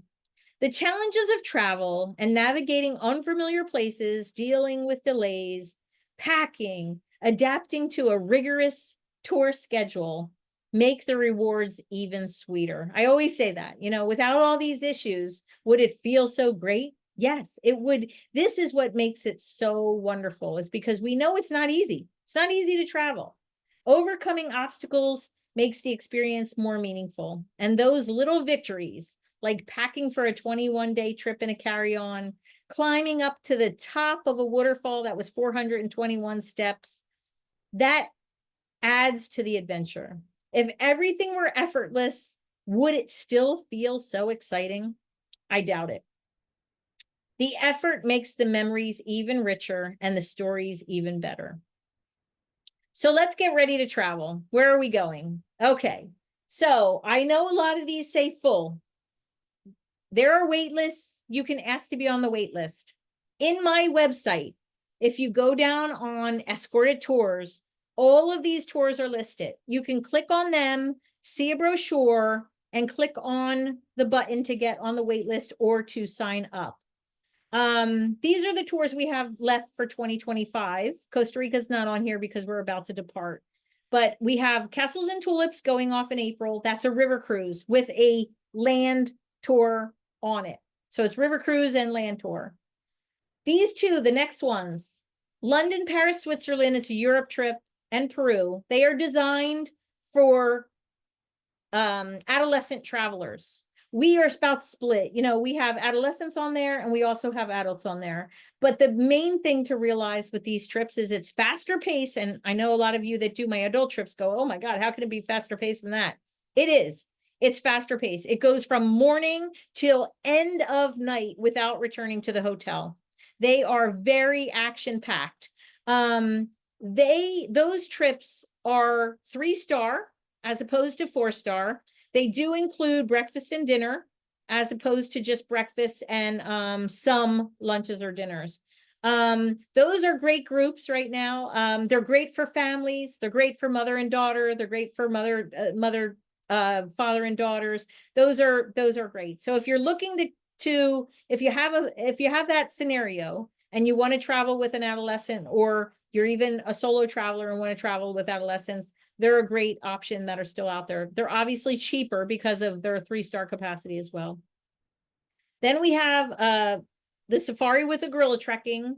It is full, but certainly, you know, if you want to be on the wait list, you never know what happens. And Egypt and Jordan, same situation there. Then we have the Christmas Markets River Cruise. That's going off, I think, December 8th. That's a river cruise with Budapest and Prague on either end. Again, it's full, but we haven't gotten to final payment, so I don't know where we're going to see some things open up. And the river cruises always seem to have more open up because there's more capacity. So with 160 people, the chances of somebody not going are far greater than with something that has 21 people on it. 2026. I added a few ocean line cruises because I had a lot of requests. And so this cruise from New Orleans is like our winter getaway. It is dirt cheap, really cheap. Look into it. It's going to be fun. We're going to start in New Orleans for a couple days, and then we're going to go off and go to, I think, places like Honduras. Oh my gosh, I can't remember. Click on the link on my website and check it out. We've got plenty of space. I reserved a huge group, so the pricing is excellent, and it's not going to change until I release the cabins. I think we have 120 some people signed up for it. It's going to be a huge reunion and a huge, you know, get to know you of new travelers, but a lot of the travelers that have traveled over the years are signed up for it. So it's going to be a lot of fun. Southeast Asia, that's Vietnam, Cambodia, Thailand, that is full. Again, if you want to sign up for the wait list, it's there. Seine River Cruise still has a few spots. I think like right now, 5 cabins are open. That is Seine River Cruise with Mont Saint-Michel, Normandy, and Paris as extras. And then many, many stops along the way on the river cruise. Giverny, Monet's Gardens. I can't wait for that. So it's a wonderful cruise. River cruise, mind you. And then Bali and Java land tour, it's packed. Bermuda, again, it's an ocean liner. It goes out of Philadelphia. The reason I did this is also because it goes out of Philadelphia. So anybody from my area, which there are a lot of people in this Northeast area, there's no flight to get here. But obviously, if you want to fly here and go, that's all good too. Switzerland by train, sorry, it's full, but there's a wait list. New England and Canada. This is an ocean liner cruise that starts in Philadelphia and it ends in Quebec. And it stops along the way, like Boston and Maine and Nantucket. It's beautiful. Halifax, I think it's a really great cruise. There is one spot left for the polar bear expedition. This is not a cheap undertaking. We're going to Churchill. We're going to camp out, and not camp out literally, but we're going to be in tundra buggies to be up close and personal with the polar bears. So if that strikes your fancy, jump on that now. And then we have another river cruise on the Rhine. It goes from Switzerland to Amsterdam in 2026. And that is a Christmas markets river cruise. Then 2027, I just opened these. 2 are filled right now, which is Botswana and Zimbabwe, and Patagonia and Easter Island. Those are both full, but they have wait lists. So jump on them if you want. There's 2 river cruises, Columbia in South America. People say, is that the Columbian River? No, it's Columbia, South Carolina. I mean, Columbia, South America. And that's a great cruise. The river goes all the way through the heart of Colombia. It's a wonderful, wonderful connection to Cartagena and Barranquilla and Medellin on the addition, also Panama, if you want to add on the land. And then Portugal, I'm doing Portugal river cruise on the Douro plus the Azores land tour. Very excited about that. And then we have a Northern Italy food and wine tour, very similar in structure to our Southern Italy one, but I'm adding a 5-day hiking, walking Cinque Terre tour before it for those that want to work up a little bit of a physicality before we start eating and drinking for 10 days. And then there will be more coming. Canadian Rockies, did I mention that? That's a train tour with land tour. So it's a train and bus tour. Beautiful, beautiful region. We're going to be there in the fall, which is going to be wonderful. And we'll be visiting wonderful places like Lake Louise and Banff and getting up to the glacier there near Jasper. So I'm very excited about that. Other groups outside of my group. If you're sad that there are not openings on certain tours that you'd like, if you'd like to do a safari and I don't have any availability, I have plenty of connections with other tour operators and other group leaders.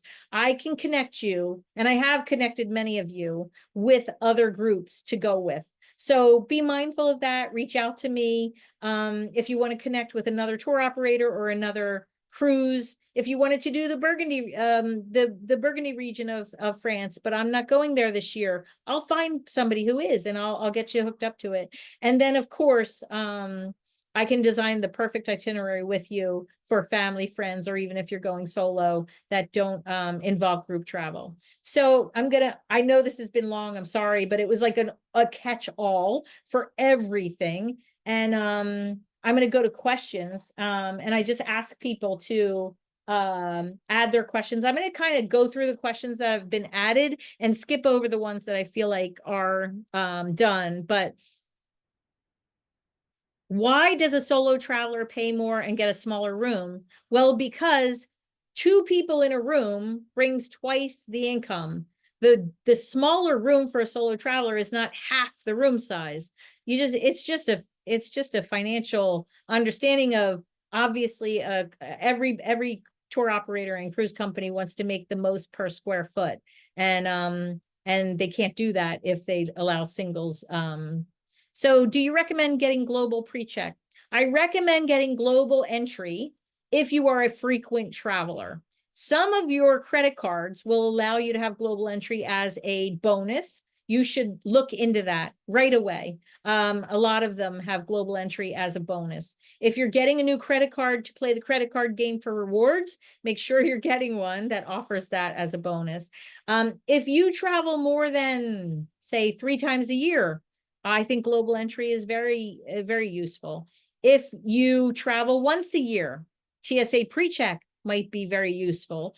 But I wouldn't do either if I was only going like once every other year. So it's a matter of cost versus what it costs you from a time perspective.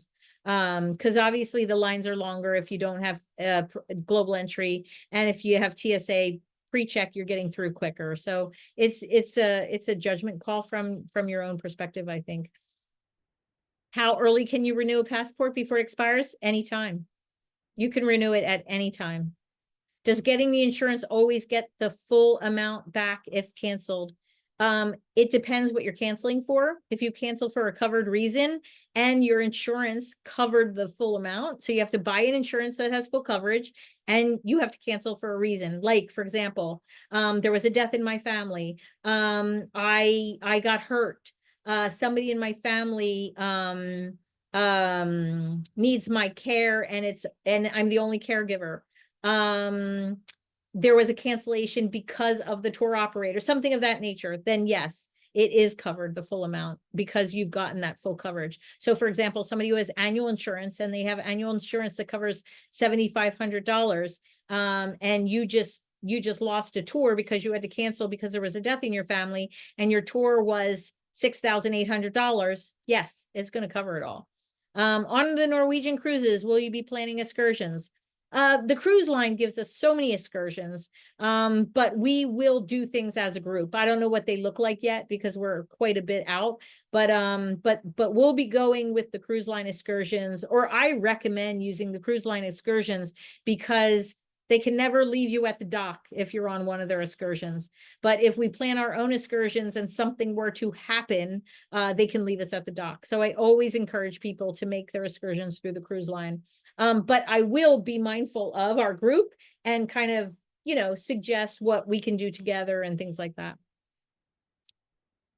If you're signing up for a tour and you're willing to share a room, but don't have a roommate, what room would you pick? I would pick a double room, and I would say, I am willing to have a roommate. Because that usually happens, Kim, is most people that ask for a roommate will get one.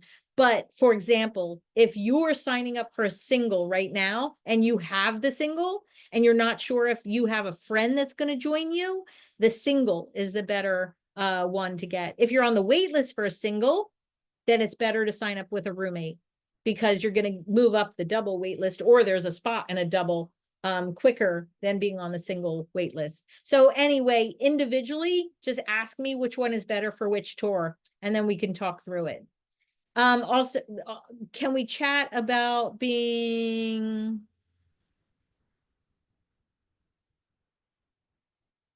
Ooh, I don't understand that one. I'm just going to say Joanne.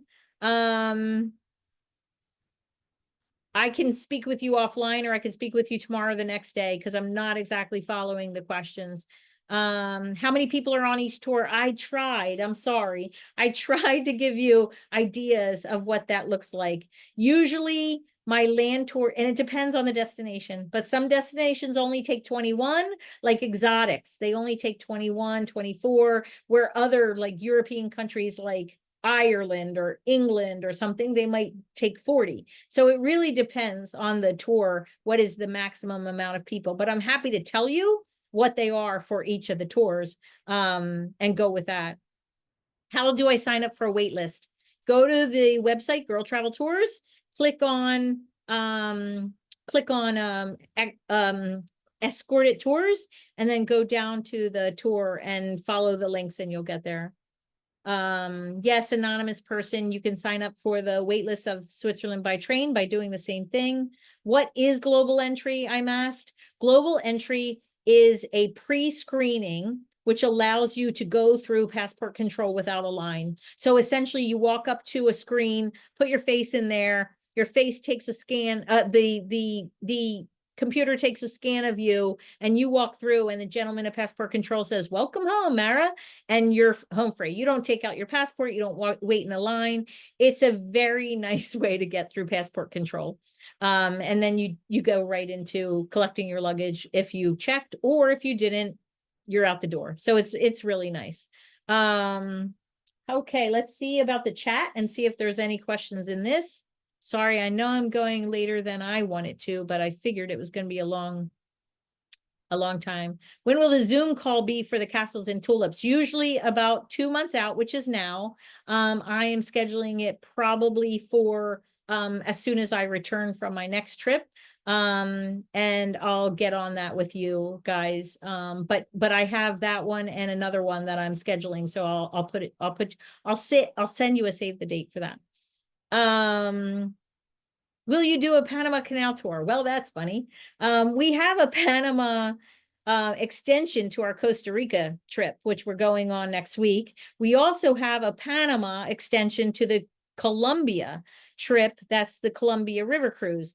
I do not have a Panama Canal cruise set up.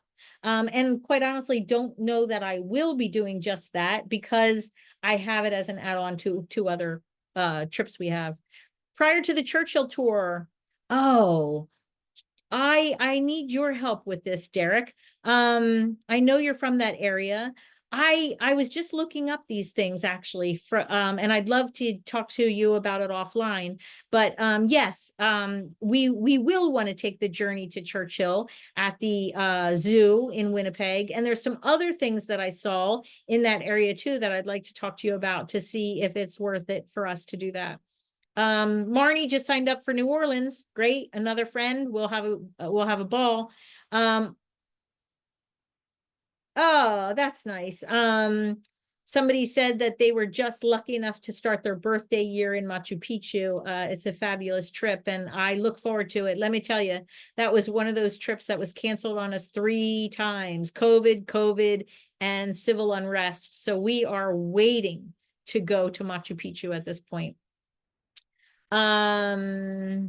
Do you still travel solo? I think you're talking to me, and the answer is yes. I have a solo room every time. We make a joke because I travel with a lot of friends on these trips, and I've met them through travel. I'm like, I love you, but I don't want to room with you. I'll see you in the morning. I need my time at night. A lot of people need their time at night, and that's why we choose to have single rooms. I think we're done. I think I did it. Oh my gosh. I really, really appreciate you all for coming. I just can't believe that you all stayed with me this long. I'm hoping you learned from it. And if you did have to bail out, it's okay because I recorded it. So you can either get a copy of the slides or the full recording. And then we're all good from there. So I just want to thank Malin, Susan, and David for their nice introductions and the nice plugs that you gave me. And that wasn't part of the conversation. I didn't ask for that part, but I thank you for it. And then everybody else who came on and stayed on. And if you have any questions, please, here's my email address, marahwalsh@gmail.com. You probably know my phone number by now. Text me, email me, call me. I'm happy to chat. I always love to talk travel, so I'd be happy to talk travel with you. And hopefully I look forward to seeing you all on one tour or another in the coming months and years. So thanks again. Safe travels, everybody. I'll see you all soon.